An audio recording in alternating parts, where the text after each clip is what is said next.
علم نہیں تھا، اسی لیے تو 4 رکعت والی نماز 5 پڑھا دی، اور 5 پڑھانے کے بعد بھی پتہ نہیں چلا کہ 5 پڑھائی۔ جب صحابہ نے بتایا کہ آپ نے 5 پڑھائی، تب اللہ کے نبی پلٹے اور آپ نے 2 سجدے کیے، سجدے سہو کیا، اور سجدے سہو کرنے کے بعد آپ ایک حکم لاگو کر رہے ہیں، میں بھی ایک انسان ہوں جیسے تم ایک انسان ہو، میں بھی بھول جاتا ہوں، بھول چوک ہوتی ہے مجھ سے جیسے تم سے ہوتی ہے، فَإِذَا نَسِيتُ فَذَكِّرُونِي، جب میں بھول جایا کروں تو تم مجھے یاد دلا دیا کرو۔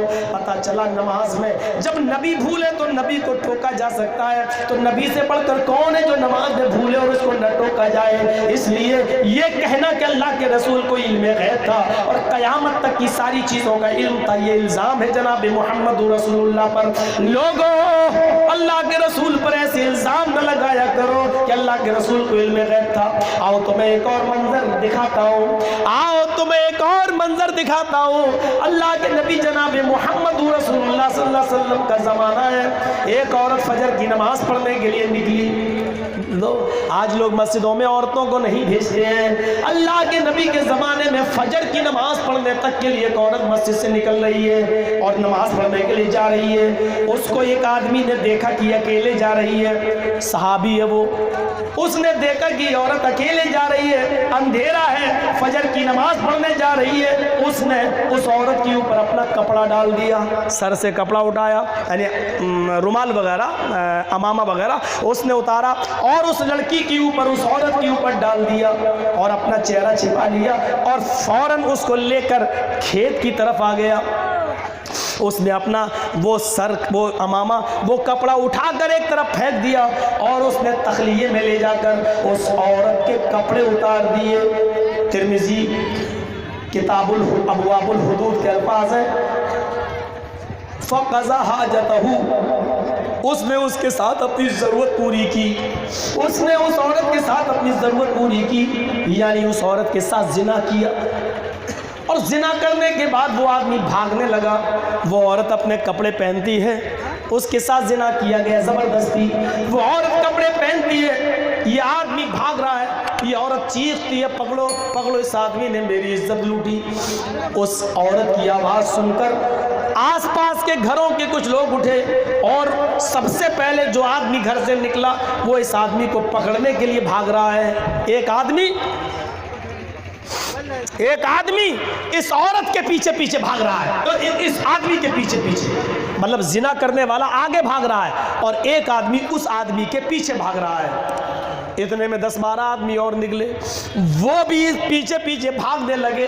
جو 10-12 آدمی جو بعد میں نکلے، وہ آگے والے آدمی کو سمجھے کہ یہی زناکار ہے، لیکن آگے والا آدمی خود اپنے آگے والے آدمی کو پکڑنا چاہتا ہے، اصلی مجرم کوئی اور ہے، لیکن اصلی مجرم تو گلیاں جانتا تھا، وہ بھاگ گیا، لیکن ان 10-12 لوگوں نے اپنے آگے بھاگنے والے آدمی کو پکڑ لیا۔ بھاگ، چل، کہاں چل؟ اس عورت کے پاس چل جس کے ساتھ تو نے زنا کیا۔ ارے میں نے کہاں زنا کیا، بھاگ، مجھے کیوں پکڑ رہا ہے؟ میں تو خود کسی کو پکڑنے کے لیے بھاگ رہا تھا۔ اچھا، جب پکڑا گیا تو بول رہا ہے کہ میں کسی اور کے پیچھے بھاگ رہا ہوں، چل۔ اس کو پکڑ کے لائے، وہ سمجھ رہا تھا کہ یہ عورت مجھے دیکھ کر کہہ دے گی کہ میں نے زنا نہیں کیا، یہ آدمی نہیں، لیکن جب اس آدمی کو اس کے پاس لایا گیا اور ان لوگوں نے جب اس کے سامنے پیش کیا کہ بہن پہچانو اس آدمی کو میں نے پکڑا، تو اس نے سوچا کہ ایک ہی آدمی تو بھاگ رہا تھا زنا کر کے اور یہ لوگ اس کو پکڑ کے لائے۔ اس نے اس کی شکل دیکھی کہ واللہ وہ ھذا، اللہ کی قسم یہ وہی آدمی ہے جس نے میرے ساتھ زنا کیا۔ معاملہ کتنا گمبھیر ہو گیا۔ اصلی مجرم یہ نہیں ہے، اس نے زنا نہیں کیا، اصلی مجرم تو بھاگ گیا، لیکن لوگوں نے اسی کو پکڑا تھا، بھاگتے ہوئے اس کو پکڑا، اور عورت نے جس کے ساتھ زنا ہوا اس نے بھی یہ کہہ دیا کہ اسی نے میرے ساتھ زنا کیا۔ اللہ کے رسول کے پاس لایا گیا۔ اب اس نے یہ سوچ کر، اللہ کے رسول نے پوچھا یا عورت کیا تیرے ساتھ زنا ہوا؟ کہا ہاں۔ لوگوں سے پوچھا کہ تم نے اس آدمی کو پکڑا؟ کہا ہاں۔ عورت سے پوچھا کیا اس آدمی نے زنا کیا؟ عورت نے کہا ہاں۔ لوگوں سے پوچھا کیا تم نے اس کو پکڑا؟ انہوں نے بھی کہا۔ اب اس آدمی سے پوچھا جا رہا ہے، اس آدمی نے سوچا کہ یہ تو گواہی دے رہے ہیں، میں نے اس کو پکڑا، اور عورت بھی مجھے بتلا رہی ہے، اگر میں یہ کہہ دیتا ہوں کہ میں نے زنا نہیں کیا تب بھی میری بات مانی نہیں جائے گی، کیونکہ عورت اقرار کر رہی ہے کہ میں نے زنا، اس نے میرے ساتھ زنا کیا ہے، اور یہ لوگ بھی ہیں 4 گواہ چاہیے، یہ تو 15-20 ہیں مجھے پکڑنے والے، یہ کہہ رہے ہیں کہ میں نے اسی کو بھاگتے ہوئے دیکھا، تو کون میری بات مانے گا؟ اور مجھے پھر بھی میرے منع کرنے کے باوجود بھی مار دیا جائے گا پتھروں سے۔ لیکن مرتے وقت بھی لوگ یہ کہیں گے کہ دیکھو جھوٹ بولا تھا، مرتے وقت بھی یہ کہہ گیا تھا کہ میں نے نہیں کیا، تو میرے اوپر جھوٹ کا الزام نہ لگے، میں قتل ہو جاؤں یہ گوارا ہے، لیکن جھوٹ کا الزام نہ لگے۔ اس نے، آدمی نے جو بیچارہ مجرم نہیں تھا، اس نے بھی کہہ دیا ہاں اے اللہ کے رسول، اس عورت کے ساتھ زنا میں نے ہی کیا ہے۔ حالات کبھی کبھی ایسے آ جاتے ہیں جبکہ یہ مجرم نہیں ہے، لیکن اس نے بھی کہہ دیا۔ جمعے کے دن اعلان کر دیا جاتا ہے کہ اس آدمی کو قتل کر دیا جائے گا پتھروں سے مار کر، ہلاک۔ جمعے کا دن آ جاتا ہے، عورتیں بھی پہاڑی پہ چڑھ جاتی ہیں۔ اللہ کے رسول ہم بھی دیکھیں گے، ہمارے اندر بھی ڈر و خوف پیدا ہونا چاہیے، ہم عورتیں بھی زناکار کو کیا سزا ملتی ہے دیکھنا چاہتے ہیں، تاکہ عورتیں بھی زنا نہ کریں اور عورتیں بھی اس سے ڈر جائیں، اس کی سزا کو دیکھ کر کانپ جائیں۔ آپ نے ساری عورتوں کو پہاڑی کے اوپر بٹھا دیا اور سب سے کہہ دیا اپنے چہرے چھپا لو، آنکھیں کھول کر اس منظر کو دیکھ سکتی ہو، تاکہ تمہارے اندر بھی اللہ کا ڈر پیدا ہو جائے، اس سزا کا خوف تمہارے اندر بھی پیدا ہو جائے، اور تم میں سے کوئی عورت پھر زنا کے قریب نہ جائے۔ عورتیں منظر دیکھنا چاہتی ہیں، عورتیں پہاڑی پہ چڑھی ہیں، اس آدمی کو لایا گیا ہے جو بیچارہ بے قصور ہے، اور اس کے ہاتھ پیچھے سے باندھ دیے گئے ہیں، میدان میں کھڑا کر دیا گیا ہے، چاروں طرف صحابہ کے ہاتھ میں پتھر ہیں، حکم ہو رہا ہے اس آدمی کو پتھروں سے مار مار کے مار ڈالو، اس آدمی کو پتھروں سے مار مار کے کچل کچل کے اس کو ختم کر دو، اس کی جان لے لو۔ جیسے اللہ کے نبی نے کہا صحابیوں پتھر اٹھا لو، اس آدمی کو جان سے مارنا ہے، اس آدمی نے ایک عورت کی عزت کو لوٹا ہے، ایک عورت کی عزت کو چھلی چھلی کیا ہے، یہ زانی ہے، اور زناکار کی سزا اسلام میں یہ کہ اس کو قتل کر دیا جائے، اور خود اس نے بھی اپنے جرم کو قبول کیا ہے۔ پتھر اٹھا لو۔ جیسے ہی لوگوں نے پتھر اٹھایا، دوسری پہاڑی کے اوپر سے ایک آدمی چیختا ہے اے اللہ کے رسول، صحابہ کو پتھر زمین پر رکھنے کا حکم دے دو، یہ آدمی قصوروار نہیں ہے، اللہ کے واسطے اس آدمی کو مت مارو۔ اللہ کے رسول نے صحابہ سے کہا پتھر نیچے، اس سے کہا تم ادھر آؤ، کیا کہہ رہے ہو؟ کہا اللہ کے رسول یہ قصوروار نہیں ہے۔ کہا کیا کہہ رہے ہو؟ عورت نے اس کو بتایا زنا کرنے والا، لوگوں نے اس کو بھاگتے ہوئے پکڑا ہے، اور یہ خود کہہ رہا ہے کہ میں نے زنا کیا ہے، اور تم کہہ رہے ہو یہ زناکار نہیں ہے۔ ہاں اے اللہ کے نبی، یہ لوگ جنہوں نے اس آدمی کو پکڑا یہ بھی جھوٹے ہیں، وہ عورت جو کہہ رہی ہے اس نے زنا کیا وہ بھی جھوٹی ہے، اور یہ آدمی جو کہہ رہا میں نے ہی زنا کیا یہ بھی جھوٹ بول رہا ہے۔ اللہ کے نبی نے کہا واہ صاحب، عورت جھوٹی ہے، لوگ جھوٹے ہیں، یہ آدمی جھوٹا ہے، تم اکیلے سچے ہو، تم اکیلے ہی سچ بول رہے ہو۔ اگر اس آدمی نے زنا نہیں کیا تو پھر مجھے بتاؤ کہ اصلی زانی کہاں ہے؟ اس کو زمین کھا گئی یا آسمان نگل گیا؟ جو آدمی آیا اس نے دونوں ہاتھ پھیلاتے ہوئے کہا اے اللہ کے نبی، اصلی زانی آپ کے سامنے کھڑا ہے، اصلی مجرم میں ہوں، اے اللہ کے رسول اصلی قصوروار میں ہوں، اس عورت کے ساتھ زنا اس آدمی نے نہیں کیا، میں نے کیا تھا، میں بھاگ گیا تھا، یہ آدمی تو مجھے پکڑنے کے لیے میرے پیچھے پیچھے دوڑ رہا تھا، لیکن بعد میں آنے والے لوگوں نے دراصل اسی کو پکڑ کر اسی کو مجرم سمجھ لیا۔ اس عورت کو بلایا گیا، وہ عورت آئی، جو آدمی بعد میں آیا اس کو، اور جس کو سزا دی جا رہی تھی اس کو، دونوں بلا کر کھڑا کر دیا گیا، پوچھا گیا عورت سچ دیکھ ان دونوں کو، ان دونوں میں سے پہچان اچھی طرح کہ کون اصلی مجرم ہے، کس نے تیرے ساتھ منہ کالا کیا؟ اس نے کبھی اس کو دیکھا، کبھی اس کو دیکھا، کبھی اس کو دیکھا، کبھی اس کو دیکھا، چیخ پڑی اے اللہ کے رسول میں تو فجر کی نماز پڑھنے جا رہی تھی، اندھیرا اتنا تھا کہ مجھے ایک آدمی پکڑ کے کھینچ کے لے گیا، اس نے اندھیرے میں میرے ساتھ زنا کیا، اے اللہ کے رسول میں اندھیرے کی وجہ سے پہچان نہیں پاؤں گی کہ اصل مجرم کون ہے، یہ ہے یا یہ ہے، ان دونوں میں سے اب یہ کہہ رہا تو یہی ہوگا، یہ جو بول رہا ہے تو یہی ہوگا، یہ نہیں تو یہی ہوگا۔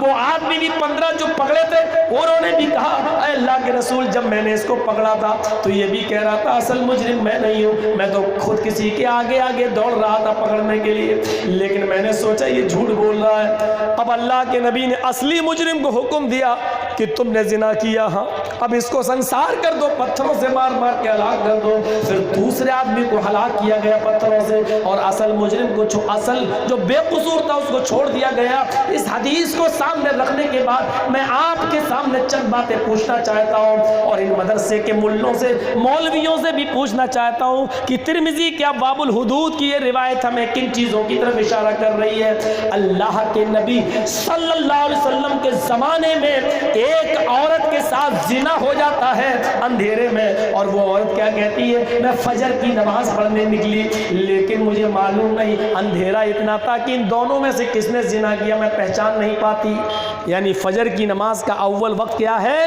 अंधेरे में। आज तो अजान तब दी जाती है जब रोशनी होने लगती है, एक आदमी दूसरे को पहचानने लगता है, ये अव्वल वक्त नहीं है। अव्वल वक्त उस औरत ने बता दिया, मैं फजर की नमाज पढ़ने निकली, मुझे पकड़ा एक आदमी अंधेरे में ले गया। और जिना जब होता है तो एक दूसरे के ऊपर होता है, औरत नीचे है तो मर्द ऊपर, या मर्द नीचे है तो औरत ऊपर, तब जिना होता है। यानी दो जिस्म एक जान, लेकिन ऐसी सूरत में भी औरत पहचान नहीं पा रही है कि असली मुजरिम कौन। यानी फजर की नमाज इतने अंधेरे में पढ़ी जाती थी कि औरत इतने करीब के आदमी को नहीं पहचान पा रही है। मेरे हनफी भाइयों, ये है फजर की नमाज का अव्वल वक्त, पहली बात। दूसरी बात, अल्लाह के रसूल ने कहा मैं मुजरिम हूँ, हालांकि मुजरिम नहीं था, और अल्लाह के रसूल सल्लल्लाहु अलैहि वसल्लम ने उसी आदमी को कत्ल की सज़ा सुना दी, इसको पत्थरों से मारो, जबकि वो मुजरिम नहीं था। इसका मतलब यह है कि अल्लाह के रसूल सल्लल्लाहु अलैहि वसल्लम को इल्म गैब नहीं था। अगर इल्म गैब होता तो आप कह देते कि तुम क्यों झूठ बोल रहे हो, तुमने तो जिना ही नहीं किया है, तुम तो बेकसूर आदमी हो। लेकिन अल्लाह के रसूल बेकसूर को सजा सुना रहे हैं। मेरे प्यारे सुन्नी भाइयों, जबरदस्ती की जिद टांग कर अल्लाह के रसूल को आलिमुल गैब बनाने की कोशिश मत करो। अल्लाह के रसूल को इतना भी नहीं मालूम था कि असली मुजरिम है या नहीं, बल्कि आपने उस बेकसूर आदमी को सजा भी सुना दी, इसको कत्ल कर दो। अगर असली मुजरिम ना आया होता तो एक बेकसूर ही मारा जाता, एक बेकसूर ही चला जाता। मैं भी चलने वाला, बेकसूर ही एक बेकसूर मारा जाता, एक बेकसूर खत्म हो जाता। अल्लाह के नबी को इतने करीब का इल्म नहीं, फिर आप कैसे कह सकते हैं कि आपको इल्म गैब था, इतनी भी ये नहीं मालूम। अब आप अंदाज़ा लगा सकते हैं, अंदाज़ा लगा सकते हैं कौन कौन सी चीज़ें हम आपके सामने सुना रहे हैं। इल्म गैब की बात होती तो आप खुद अंदाज़ा लगाइए कि अल्लाह के रसूल क्यों नहीं कह देते थे कि ये आदमी असली मुजरिम नहीं है। नहीं, असली मुजरिम तो भाग गया और फला पहाड़ी के पीछे छप गया या फला रास्ते से भाग गया, इतना भी नहीं। एक और मौका याद करिए आप, एक और मौका याद करिए। अल्लाह के रसूल ने फजर की नमाज पढ़ाई, फजर की नमाज पढ़ाने के बाद सलाम फेरा। एक सहाबी ने नमाज पढ़ी नबी के पीछे, और नमाज पढ़ने के बाद उन्होंने भी सलाम फेरा। लेकिन नबी अकरम ने सलाम फेरने के बाद उस सहाबी ने भी नबी के पीछे नमाज पढ़ी, और नमाज पढ़ने के बाद में खड़ा हुआ और 2 रकात सुन्नत पढ़ने लगा। भाई फजर में कितनी रकातें हैं? 4, 2 सुन्नत 2 फर्ज। लेकिन उस सहाबी की सुन्नतें छूट गई। अल्लाह के रसूल नमाज पढ़ा रहे थे फजर की, वो जमात में शामिल हो गया। तो जब अल्लाह के रसूल ने सलाम फेरा तो नमाज तो उसने पूरी पढ़ ली नबी के पीछे फजर की फर्ज, लेकिन सुन्नतें छूट गई, वो बाद में पढ़ने लगा। जब वो सुन्नतें पढ़ चुका तो अल्लाह के नबी ने उसको बुलाया और उससे पूछा, ये बाद में तुम कौन सी नमाज पढ़ रहे थे? सुबह की तो 4 ही रकात है, 2 सुन्नत 2 फर्ज, और फर्ज के बाद तो कोई नमाज नहीं है, लेकिन फिर क्या बात है कि तुम बाद में नमाज पढ़ रहे थे? तो सहाबी ने कहा, अरे अल्लाह के रसूल, फजर की 2 रकात नमाज, फजर की 2 सुन्नतें जो पहले पढ़ी जाती थी वो मैं नहीं पढ़ सका, वो बाद में मैंने आगे पढ़ी है। जब आप नमाज पढ़ा चुके तो मैंने बाद में पढ़ी है।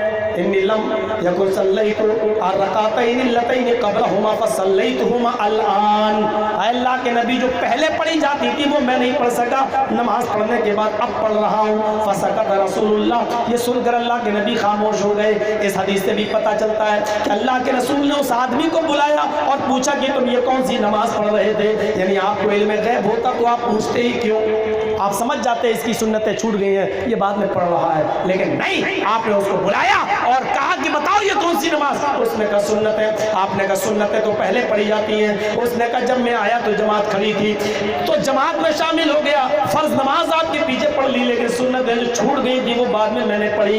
ये हदीस हमें ये बतलाती है कि अगर नमाज खड़ी हो तो उस नमाज के होते हुए कोई दूसरी नमाज नहीं होती, आप उसमें शामिल हो जाएं, और जो रकातें आपकी सुन्नतें छूट गई वो बाद में आप पढ़ें। और इससे ये भी पता चला कि अल्लाह के रसूल को इल्म गैब नहीं था।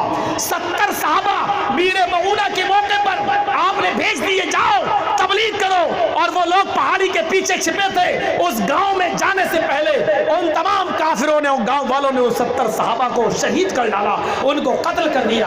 अगर अल्लाह के नबी को मालूम होता, अगर अल्लाह के नबी को इल्म गैब होता तो आप उन 70 सहाबा को भेजते क्यों? अगर आपको मालूम होता कि वो पहाड़ी के पीछे छिपे हुए और वो इनके ऊपर हमला कर देंगे तो आप उनको क्यों भेजते? आपने उनको नहीं भेजा। जंग उहद के अंदर अल्लाह के नबी कहते हैं अपनी अपनी जगह पर खड़े रहना, जहां जब तक मैं ना कहूं तुम ना हटना। अल्लाह के रसूल को अगर इल्म गैब होता तो आप समझ जाते कि अपनी जगह से हटेंगे। आपके दंदाने मुबारक भी शहीद कर दिए गए। मेरे प्यारे साथियों, बहुत से ऐसे मामलात हैं। हजरत आयशा के ऊपर जिना की तोहमत लगाई गई। आप 50 दिन तक अपनी बीवी को लेकर परेशान हैं। एक दिन अपनी बीवी हजरत आयशा से कहने लगे मुझे सही सही बताओ, मुझे बहुत परेशानी हो रही है। अय आयशा, अगर तुमसे कोई गलती हो गई है तो अल्लाह ताला के दरबार में तौबा करो, वो गफूरुर रहीम है, वो माफ करने वाला है। मुझे बताओ तो सही कि तुमसे कोई खता हुई या नहीं हुई। हजरत आयशा कहती है अय अल्लाह के रसूल, मुझे मेरे हाथ पे छोड़ दो।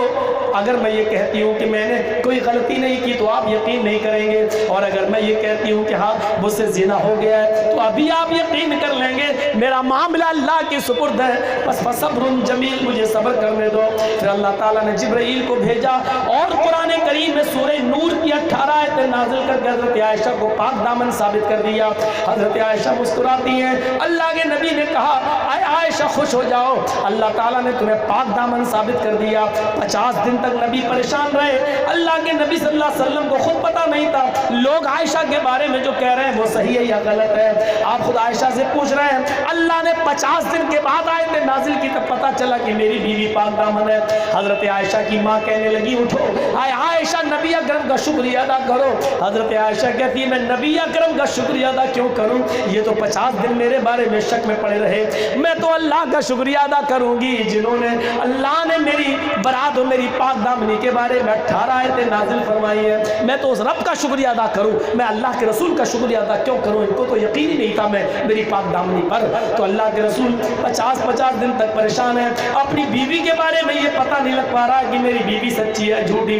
लोग कह रहे हैं कि जिना का सुदूर हुआ है, ऐसा तो नहीं कि हजरत आयशा से जिना हो गया हो।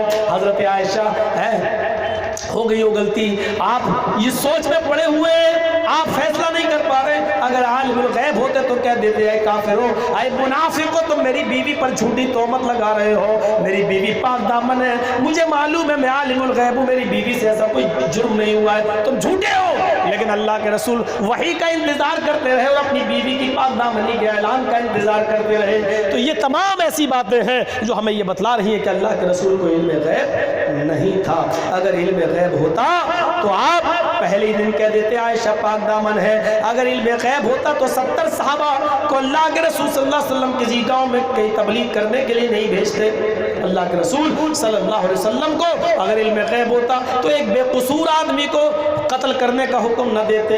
अल्लाह के रसूल सल्लल्लाहु अलैहि वसल्लम को इल्म गैब होता तो 4 रकात वाली नमाज 5 रकात न पढ़ाते। ये तमाम वाक़यात हमें बतला रहे कि अल्लाह के रसूल को इल्म गैब नहीं था, बस नबी को उतना मालूम था जितना अल्लाह ने बताया, और उस चीज़ को गैब नहीं कहा जाता है। तो ये थोड़ी सी मेरी तकरीर थी मेरे भाइयों, 2 घंटे की, 1 बजे से 3 बजे तक जो मैंने आपके सामने खिताब किया है। तो इससे इबरत हासिल करो, नसीहत हासिल करो।